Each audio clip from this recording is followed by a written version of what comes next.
For Dave Saxologist today on Saxofriends. Today I have a very special guest. He's an international recording artist, a sensational saxophonist, an author by his own right, and we're probably going to find out he does a lot of other things too. So let me introduce to you all my brother, Mr. Jackiem Joyner. How you doing, Jackiem?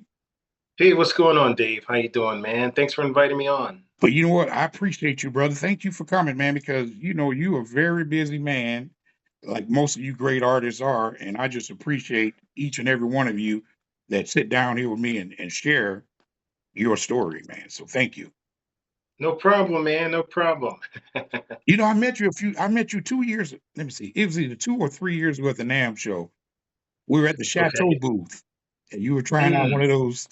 Man, those are some nice looking horns, those Chateau horns, aren't they? With the painting on them, the ones Oh yeah, Empire I State remember. Building and all of that. Yeah.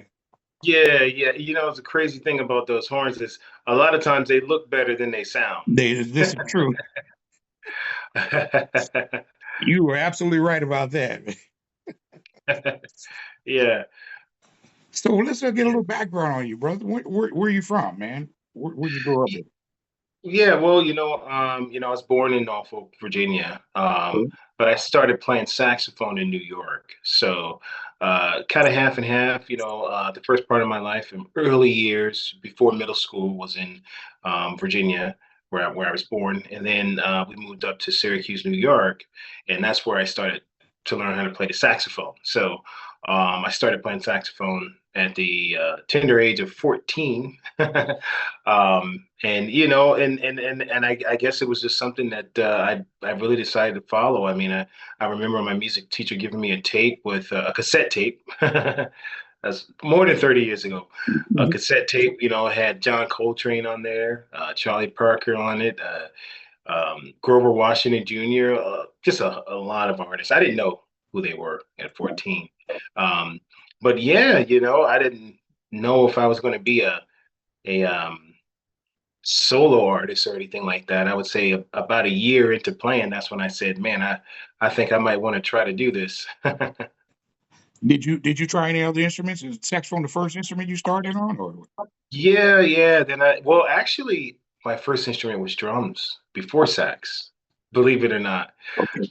So a lot of people think I have this sense of rhythm, so to speak, but that probably comes from playing drums in church before playing the saxophone. After starting playing the saxophone, then I moved on to the flute, um, and then the piano and keyboards. I tried out bass for a little bit. I tried out trumpet for a little bit.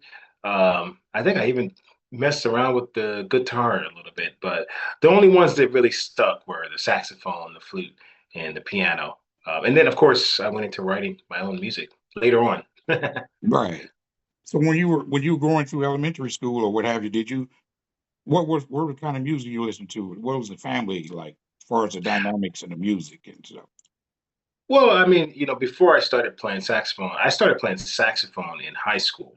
So before that, of course, my mother was listening to all of the gospel greats during that time. Yeah. Everybody from John P. Key to Yolanda Adams, Fred Hammond, and so our house was just filled with gospel for the most part. Okay. Especially the early years before I picked up the saxophone.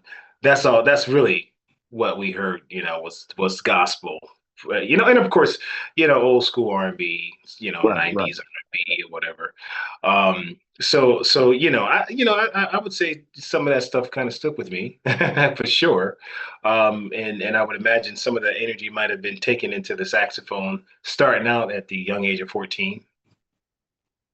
Yeah, you know what? And the church is a good place to start too, though, isn't it? Though, especially for music, man. And gospel, soak it all up as a youngster, and then Mhm. like you did, and you take it Yeah. from there. Yeah. Yeah, it's crazy because when I was young and we were going to church, my interest was on the instruments, the band. Yeah, yeah, I was really, really, really just thrown away. I just loved seeing the band of playing, and the excitement that they had. This was before I started playing anything. Right. I would always run, I couldn't wait for service to be over because then at that point I can go over there and mess around on the drums. Okay. All right. But yeah, and it's when you're playing in church, you get that time to really kind of learn the instrument because it's not like so many rules, you're not like reading music or anything like that. You just get to kind of feel the music and feel the room, so to speak, which is important, in music, really. Yeah. Being able to have a sense of feeling and emotion when it comes to music. Eventually, that goes into, if you really take it seriously, it goes into reading music and playing songs from other artists and finding artists that you look up to. You Right. know. So how did you develop your ear? Is it is it a natural thing for you? Did you have relative pitch right away and you start picking up on it or what? Wow. Well, it's I don't know where it started. I would probably say it started before I knew it started. Before I knew anything about what ear was, I was probably developing an ear for music before I started playing the saxophone. That was when I was listening to, the John P. Keys and different things like that, and just hearing his voice and other singers, and that was really, I believe, shaping me before I started playing the saxophone. When I picked up the saxophone and my music teacher gave me the tape, Lou Adams, then I would play the tape and try to play along. It wasn't any sheet music or anything like that. I Right. was, playing the saxophone for 3 weeks to 3 months and 6 months. I'm just trying to hear what's going on and see if I can make my saxophone do what's happening on the tape. Right. And hours of that, just hours of that, and song after song after song, you develop an ear. You Right. develop an ear for music tone, for pitch, for chords, and all kinds of things, And then when you go into reading music and you kind of have that ear, you can hear it, you can see it, but you can also hear it, Right. you know. And that's a really, I think, is a cohesive. It's more of, I would say, it's more full when it's that way. When you're hearing it and you're seeing it, you're reading music, but you're also hearing it, and you can anticipate, what should happen in the music based on all of the artists that you've listened to. That's a good answer. So, hey, Yeah, what kind of horn? What did you start out on? Did you start on alto, tenor, or what did you start out I on? I started on tenor. Okay. That was my first horn, was a tenor. I don't remember what kind of tenor it was.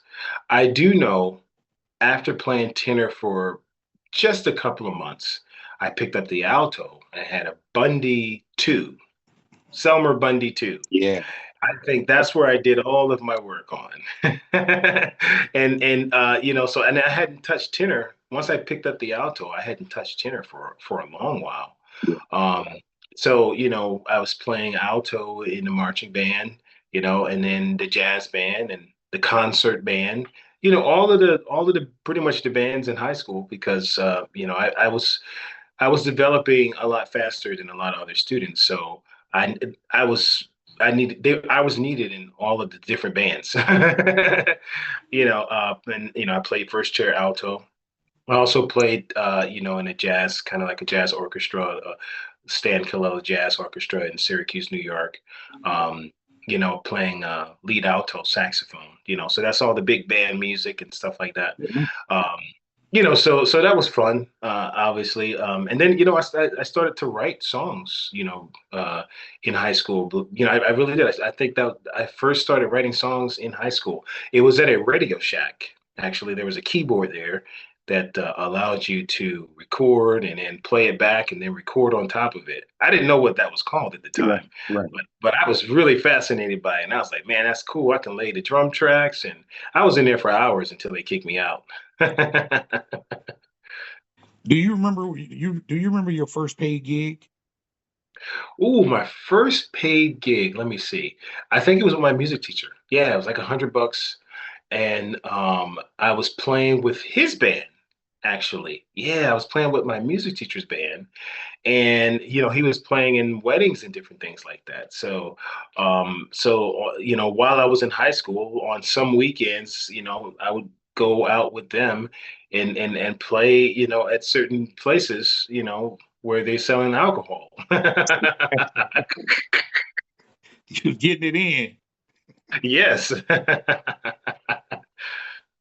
So when after you finished high school, did you go to college to play music, or did you just start gigging?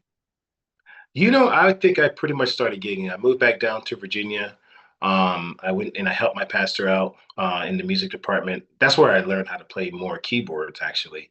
And then I remember being invited to perform a tour with Ronnie Laws, Gene Carn, Angela Bofield, and Tom Brown. And I would say that was kind of like my first. I had to be no more than 21, probably. Um, and I remember going on that tour. And then also I performed with Marcus Johnson a lot in DC, um, as well as Bobby Lau. So I was like 21, 22, and I was at that point doing some professional gigs, I would say, Yeah. traveling to Bermuda and different things like that, 21, 22. So that at that point I knew what I wanted to do. When you speaking of that tour, now, so you're out there doing your thing, and when you get booked on something like that, that's a life changer, pretty much, isn't it? Though. Oh yeah, I mean, it's Yeah. like you get to see what it's like performing, Yeah. like and seeing how the audience um, responds to all of these hit songs that at 21 I'm supposed to know what they are, but I don't. you know it's all of those songs, Jamaica Funk, with Yeah. Tom Brown, Yeah. I'm like, man, why is everybody going nuts about this song? But okay, I didn't know what it was. And Right. then Ronnie Law's Friends and Strangers, Mm. so I was like, man, and then some of them I might have heard before, but remember, I'm only 20 something. Yeah. Yeah. So yeah, but just seeing how the audience connected with original music, Yeah. and I couldn't do anything but respect that. So when you do things like that, you take something from each experience, and it just goes in your toolbox, right? You tour with them, you tour with somebody, because everybody's different, right? Different Yeah, personalities. yeah, I'm watching how they're performing. I'm seeing how they're connecting with the audience. I'm looking at, the moments, those big moments that happen in the show. I always remember when there's a moment. Like a moment it could be a note that they sing in the show. It's some moment in the show where they do something that is, above the standard that the audience really Right. loves. So I'm always looking for those so that I can apply it to my own show. But I'm looking at how they carry the show and how they connect with the audience, and seeing how comfortable they are, because I was kind of a nervous wreck back then, so I wasn't very comfortable. Right. I was very jittery and how do you say, nervous and stuff like that. So just seeing how calm they were, that was Right. also something. That brings me to another question. I always like to ask people that, though. How do you get over the nervous energy? Because it's not like you don't know what you're doing, but it's just when you're Mhm. going out there, I don't care if it's one person or 2,000, there's just a little something go on in there. So how do you deal with that kind of stuff? Yeah, I would say, even now we still get a little, I wouldn't say jittery, but we want things to go right. Right. We want to give our best performance. One thing that gets rid of nervousness is preparation. You know, because one of the things that makes you nervous is if you're unsure if you're prepared or not. Yeah. So, and if you're unsure of your playing or anything like that. So that first part of just really, really knowing your music or whatever you're performing in and out, that's a first big step of getting rid of nervousness, I would say. um, and just it's the audience is gonna, depending on how long you've been doing this, the audience will still make you, um, they can still make you feel the jitters, especially when you're just starting, because it's like, wow, all of these people are here for us, we Yeah. better deliver. Oh man, I know that's right. So, man, you've had a great career and you're still a young man and you've been all over. So give me some of the best venues that you played personally. I don't care if it's a small Spargatini's or if it's Hollywood Bowl. Some of your favorite venues to play. I would say I really enjoyed the Blue Note in New York. It's a small venue, but that was really nice. Um, the Hollywood Bowl, which is a bigger venue Mhm. in Hollywood. I toured in Russia and Ukraine with Keiko Matsui, and we performed in some really, really old school ancient theaters that will blow your mind. Yeah, you know. And then of course there's some of the smaller venues that I enjoy playing, like Yoshi's is nice. yeah. I like intimate settings. Spaghettini's is another good one. That's my Um, spot. oh really? Yeah, yeah. I'm I love always no. there. But yeah, Oh really? Okay, that's yeah, great, man. So yeah, I don't know if you've ever come out there when I perform, but it's a nice, fun, cool venue, and it's a good vibe too. yeah, yeah, yeah. But gosh, many, many, many venues. I mean, one recent one was the in San Diego at the Shell, and that's a really, really nice venue just out there on the bay. You got all the boats in the water, and then you have the San Diego city lights, and then you have this really amazing venue. Yeah. Just like right near downtown. That was beautiful. I can imagine. And you've also been on the Dave Cobb's cruise before too, right? Yes, yes, I've done Dave Cobb's cruise. I've done Smooth Jazz Cruise a couple of times, and Dave is a great guy. He's a great musician. Yeah, He understands how we think as artists and performers. yeah, Even though it's his cruise, I love how he's able to. He's just such a down to earth guy. So, um, you know, he welcomed me on the cruise with open arms. It was I had an amazing 2 week experience. We went to Greece, Sicily. Gosh, it was just amazing places, like um, Malta, just a lot of great yeah. stuff. And then being on the Mediterranean Sea and playing music and seeing the audience and also performing with a lot of other great artists that were on the cruise, like Najee and Paul Taylor and Kirk Whalum, and so that was just a really great experience. That's Dave Cosby. I always tell the guys, I said, to me, he's like the equivalent of he's the modern day Quincy Jones when it comes to Mhm. jazz because he puts all of you guys together. Summer Yeah. horns, this, that, and the other. I mean, hmm old guys, young guys in the middle. I mean, hmm hmm kudos to hmm Dave Cos, man. Yeah, yeah, and he always likes to push the envelope to make the best possible show. So it's great. It Yeah, really is. that's He's a good. great performer. So Yep. let's talk about your discography, brother. You've had a nice run. Baby Soul, the first one, Little Man Soul, Church Yeah. Boy. Just talk about your first one, your first CD. Yeah, Baby Soul. Gosh, I was putting that album together. I think I may have put the first song, which is called This Time Around, together before I moved to California, which was like 2003 or something like that, or 2002, because Baby Soul didn't come out until 2007.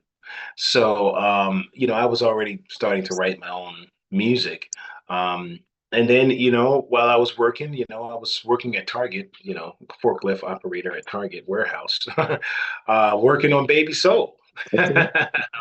A lot of people don't know that, Yeah. right?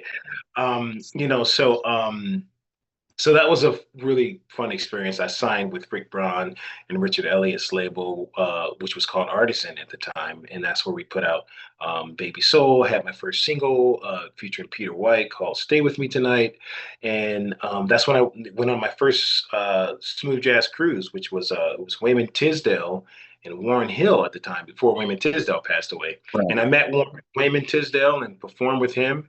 Um, that's where I also met Keiko Matsui's manager, and then went to Moscow with her. So I started to connect with a lot of people. I met Marcus Miller for the first time, performed with Marcus Miller as well as Paul Jackson Jr. and met Najee. I was like 27, 28, and Yeah. the cruise had everybody was on the cruise. So that was a good start for me, and Baby Soul just kind of reminds me of all of that time. That's amazing. Do you remember where you were at the first time you heard your record on the radio? I do. Yep. 94.7 The Wave. Uh, Pat Prescott. Yeah. And it was Stay With Me Tonight. And the crazy thing is because I was listening to the radio on my way home, and just before I got out the car, my song came on. It was really nice how Pat Prescott introduced me. I thought that was pretty amazing. And it's my first time hearing myself on the radio. And I'm like, wow, is everyone listening to this? It's all of Los Angeles, the whole greater Los Angeles area would be hearing that song right now. Yeah. So that was a pretty big moment for me. And you've also had a couple of Billboard number ones as well, jazz singles, right? Yes, yes. I remember my first hit song was "I'm Waiting for You," and it was a really big hit in 2009 because it was the longest running number one song of the year, 12 consecutive weeks at number one. So I think that kind of really set me on my way. And then "Take Me There" was we followed up with another number one song, "Take Me There." So I guess I was a hot commodity. Yeah. Yeah. And then I had another. I had a couple of top singles. They might not have been number one, but I know "Dance with Me" was up there at number two. The song I wrote for my daughter, Trinity, was at number two. I also had a number one album, Main Street Beat, and then when I went independent and I put out my own stuff, I put out Missing You, which was a number one song as well. That was about 2 years ago. So it's nice and all of the songs that have really hit the top for me were all original music. That's awesome, man. To just get one number one. I mean, to get a top 100 is great, but to get a number one, man, Yeah, that's the real deal there, bro. Kudos to yeah, you, man. yeah, yeah, yeah, yeah. And I love writing it. It's you never know what song is going to do it. We Yeah. you know we always want to do it, but sometimes we write for radio. Other times we don't care about radio. We just want to write a good song. How do you come up with titles for your songs? Oh man, wow, that's a good question. Ooh, man, how do I come up with titles? Um, hmm. Sometimes it's personal experience, other times I'm just looking something that fits the groove, that fits the song, Yeah. Probably for the most part, it might have to do with like, personal experiences and different things like that, maybe. Um, but and then sometimes it's just random. Yeah. So let me ask you this, man. Did you ever play any groups before you became a solo artist, or did you just say, this is it, I'm gonna just do my own thing, or I played in some groups, like party bands and stuff like that when I was in Mhm. Virginia. Okay. Um, Yeah, yeah, I played in like a party band there. I also had my band in Virginia before I moved to California. We would perform around town and different things like that. So I was kind of learning at that point, at a young age. I also played in church too. So, Yeah. but yeah, the party band thing, I did that for a couple of years. And then you just decided that you wanted to be a solo artist and you were just gonna pursue it that way? I think I always wanted to be a solo artist. Okay. Yeah, I enjoy the party band thing, but I like to be the guy up front. Hey, ain't nothing wrong with that, bro. And yeah, you definitely do your thing up there too, bro. I ain't lying, man. Because I was watching you I was watching you the other day with doing the Michael Jackson, was it Remember the Time or something you were doing? Mhm, I was like, "Man, this dude is."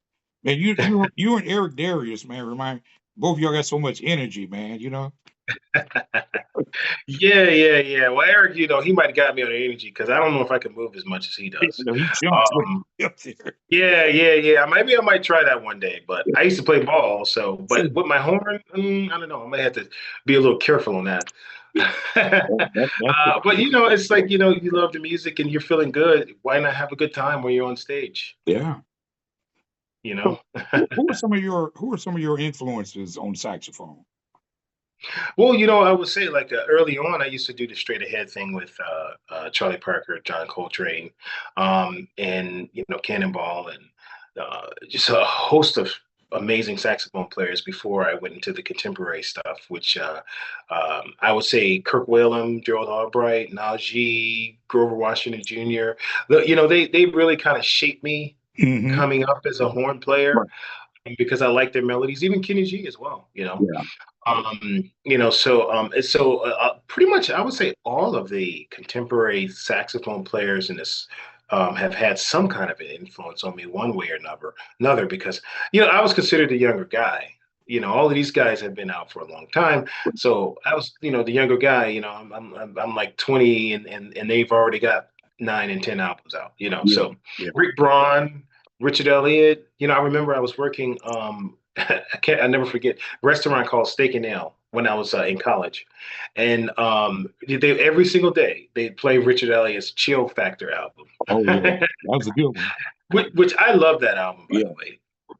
So Richard also kind of had an influence too because just hearing that song every day, or hearing the album every day. But then we became friends, and I signed with his label.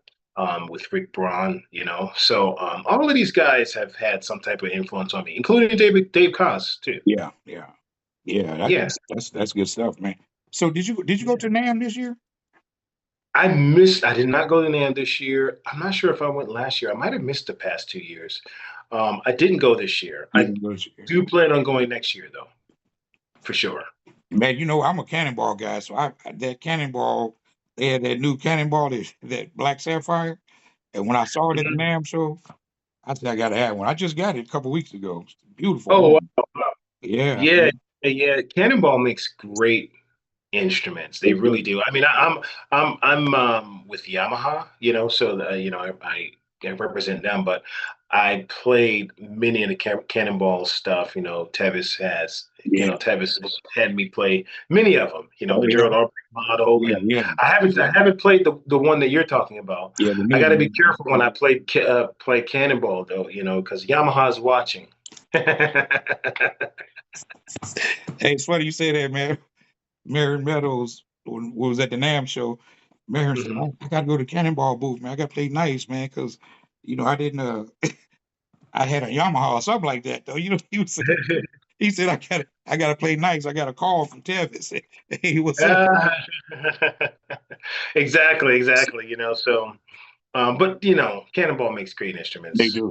But so does Yamaha. Yeah, Um, very good. you Very good. Yeah, Very good. I love the Sopranos. This one here, the Soprano right here, the Okay. custom 82.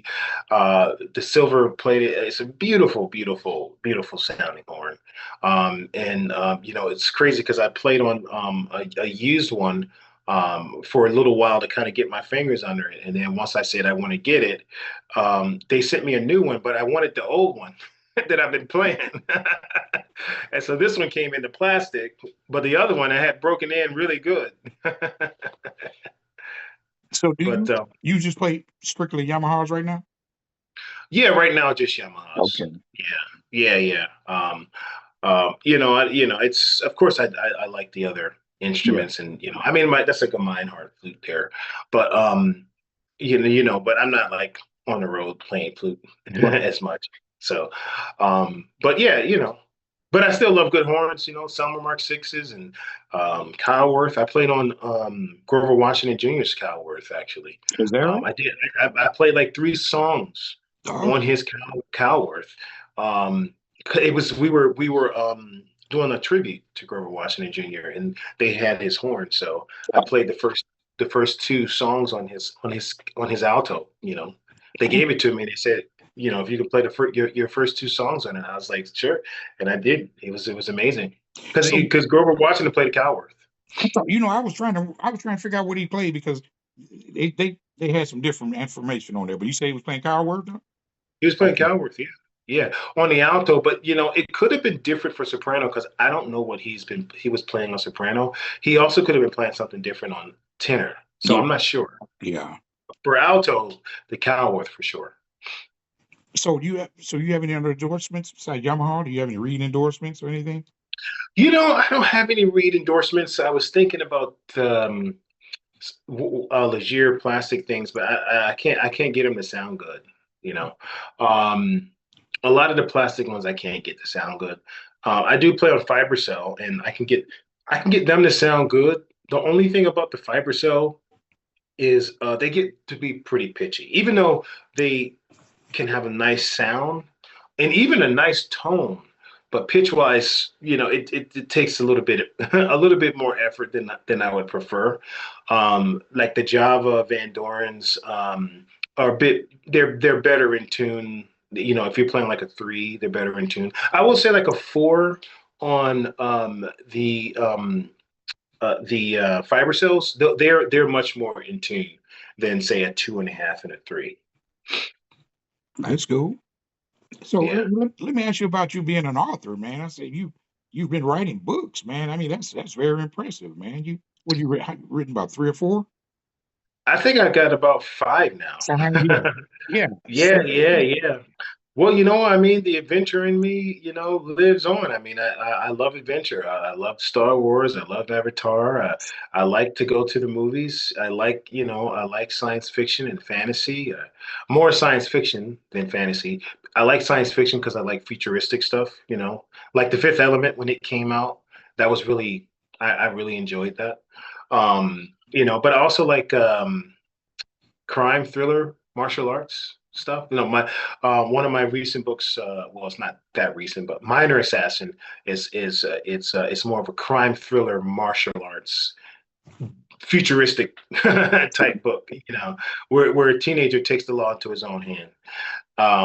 So I like that kind of stuff too. So, and I'm also working on another story that's more of a thriller. It's kind of I don't know if you want to say futuristic, but NASA travels.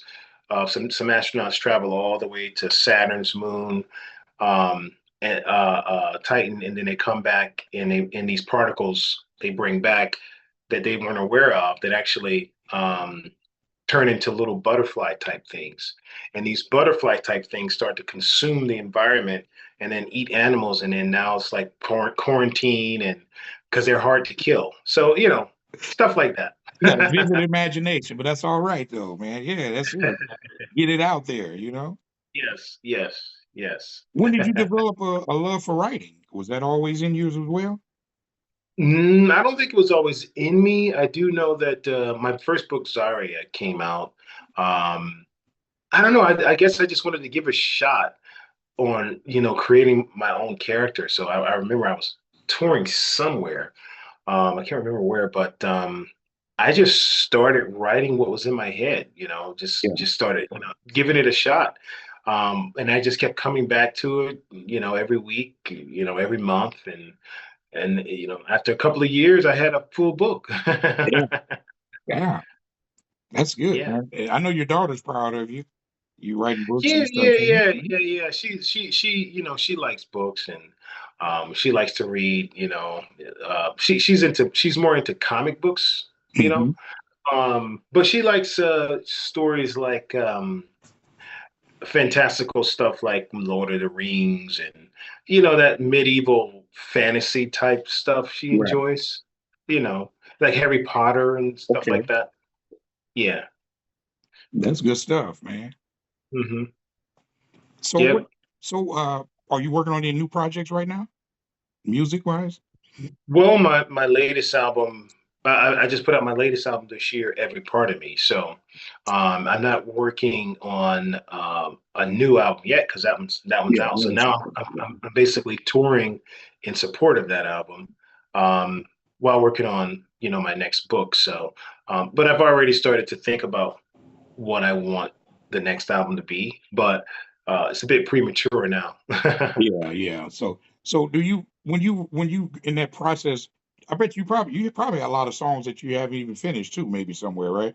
Things that you started on, ideas and all that. Oh man, I got a lot of stuff. In fact, some songs didn't make the album, but I wish they did. It's just that I didn't have enough time to get them on there, Right. So yeah, I got plenty. So, that's what's up, man. Plenty. So what about your tour schedule? You got a Spaghettini date coming up this year? Another one or? I just did Spaghettinis in April. Oh, Um, yeah, I think it was back April 4th it was, but I'll oh, be back so in Spaghettinis in November. okay, they're But gonna catch you yeah, up next yeah, time. yeah, I'm on tour. I mean, my next stop will be Atlanta, and then I'm going to Boca Raton and Philadelphia. I'll be in Nashville. I'll be in Indianapolis, Indiana, DC, Colorado. I'll be at the Thornton Winery, Charlotte. So yeah, man, we're on tour. You rolling. Now, We're on tour. do you still teach? I remember at one point you taught a little bit here and there, right? Or do you still do that? Well, well, I mean, I did create a course back in the day called Artist Craft Mastery course, which was more about inspiring musicians to really just like take on their craft and go and do it.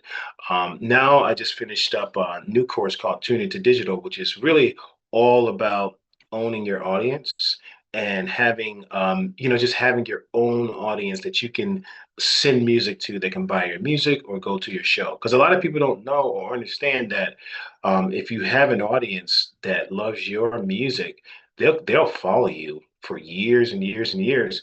And in fact, you can make a living off of having just a certain number of audience, that are following your career, and so basically, I have students to help them, get their database in order, their SMSs, their emails, and nurturing people that are on their list. Well, actually capturing people, and then nurturing them, and Right. then putting them to use. Yeah.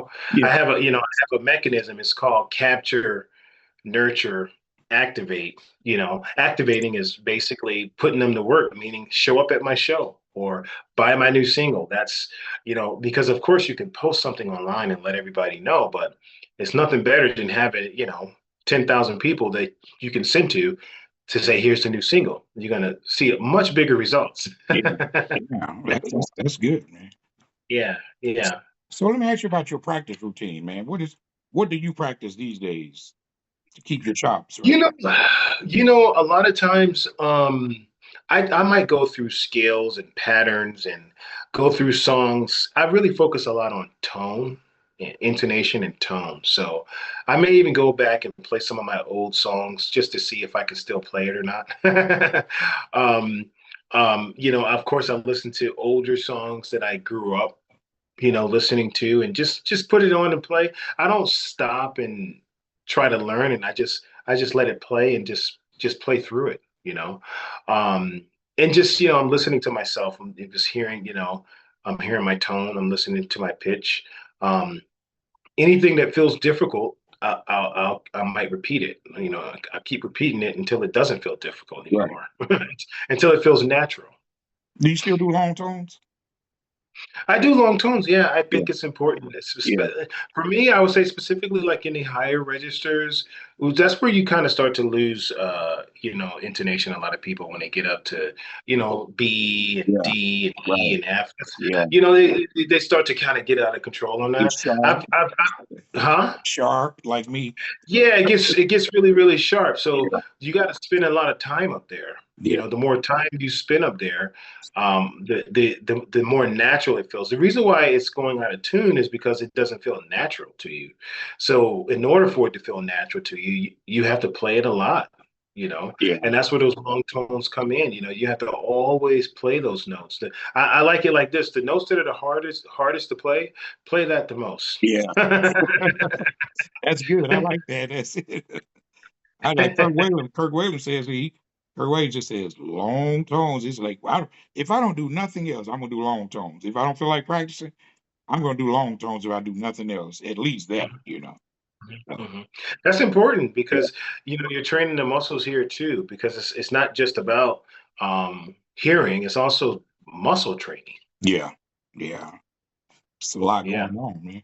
So what kind of Yeah. advice what advice would you have for young aspiring saxophonists or multi-instrumentalists that want to get into the jazz realm?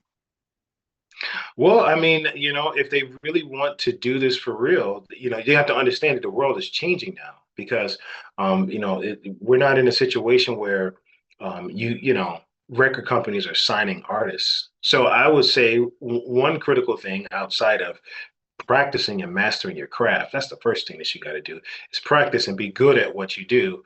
You might want to start thinking about owning your own audience because that's if you're saying that you want to have a career, your fans are going to be the ones that are going to allow that. They're the ones that are going to allow you to have an actual career. That's a good answer. Yeah. Yeah. I mean, without fans, then what career do you have? Yeah. Yeah, you're right. And you said be prepared, get your practice in. And Yeah. if you get an audition, Yeah. be there on time, right? Things like that. Just have a good Yeah. attitude, be Have a good willing to attitude, learn. meet people, make more friends. Don't make enemies, make friends. Yeah. Don't burn bridges, you know? Because you know what, your industry is a relationship industry. So if Mhm, everybody's like, guys saying, "Well, Jackim, yeah, you don't hire him, Jackim, because he gonna be late or whatever," he don't show up on mhm, time. It's gonna go mhm. to the next place, all right? That goes, Exactly. yeah. So Exactly. Exactly. So you are your brand. You're a brand at the end yeah, of the day. And and what people say about that brand can determine the value of that brand, that's which is true. you. Hey, so what is your main voice, man? Are you alto, soprano, tenor? What is your main horn? What would you say? I would say that I'm mostly known on the alto, but I equally love the soprano because it's just a different. It's like a different monster. It's like a whole different person. Yeah, It's a whole different personality. The same thing on tenor. It's like, it's like which one is better. That's like saying which is better, my younger daughter or my older daughter. It's like they're different. They're not the same. and and people that don't play, they don't really understand that. They think, okay, alto, tenor, soprano, you should play all of them. All the armatures and everything are different. People don't know that. They don't play though. They don't know.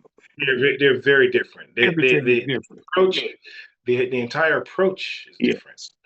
Yes, absolutely, man. Yeah. you know, Well, yeah. Cam, I tell you what, brother, that's been a very interesting conversation, man. I really appreciate all your time, man. But before you go, first I need to find out your Mount Rushmore of sax players, man. Mount Rushmore Mount sax player. Rushmore, the four top guys, your guys, any order. I give them five though. I give because it's hard to do. So you can take five. I would say Coltrane. Um, Gosh, why are you making me do this? Parker, Grover Washington Jr. Um, I would like to give two spots, Go ahead. two more spots Yeah, go ahead. to Albright and Whalum. That's nice. Yeah, I like that. yeah, yeah. I I think think that's yeah. no, go ahead. no, I'm sorry. Go ahead. no. I think that really covers it. Albright and Whalum covers that contemporary side, and then Yeah. Grover Washington is like the grandfather of that Oh yeah. contemporary side. The whole '70s, doing that '70s stuff on the saxophone. You Yeah. know, Yeah. that was new. A lot of people that are playing smooth jazz or whatever they plan, that all came from the stuff that Grover Washington Jr. was doing. Yeah. Yeah. You Grover. know, but but I like the way that Coltrane and Charlie Parker think on their feet. They're quick on their feet. They're quick on their toes. Yeah. Yeah. You know, they can pull up patterns very quickly and improvise. From their whole backlog of things that they know how to play. Yeah. So It's just those guys, and it is just so many great ones. Mine is I got John Clemmer, hmm David Sanborn, Grover, hmm Kirk Whalum, and Stanley hmm Bernstein. Ooh, Yeah, there you go. put some Stanley T in there. That's it. I missed it. See, you said the top four, which is hard to do. I know. Man. All right, man. Well, hey, perhaps I really appreciate your time, brother. But before you go, let everybody know how to get in touch with you, how to purchase your books, and everything you got going here. Well, I mean, if you can spell my name, Jackiem Joyner, send me an email, jackimjoyner at Gmail. My website is at jackimjoyner.com. Just go to jackimjoyner.com. Follow me on Instagram at Jackiem Joyner. Easy. As long as you can spell my name, you'll be able to reach me. All right. With that being said, I really appreciate you, brother. So, much Thank you. more continued success to you, man. And I will be in touch. And most definitely, your next show at Spaghettini, I'm there, bro. Well, I will Mhm. see you there, Yeah, man. most definitely. Thanks for inviting me on the show. I had a good Hey, time. man, like I say, I appreciate everything you do, brother. Keep doing it. You're killing the Mhm. game, man. Your daughter, I know she's proud of you. And just Yes. keep doing your thing because you're a good brother, man. All right. Thank you. Thank you, man. You too, man. Thanks, All right. David. Take care, man. Take it easy. Yeah, Ladies and bye-bye. gentlemen, that's the great Jackiem Joyner. You guys can follow him on all his social media platforms and come check him out at Spaghettini when you get a chance. All right. You guys take care.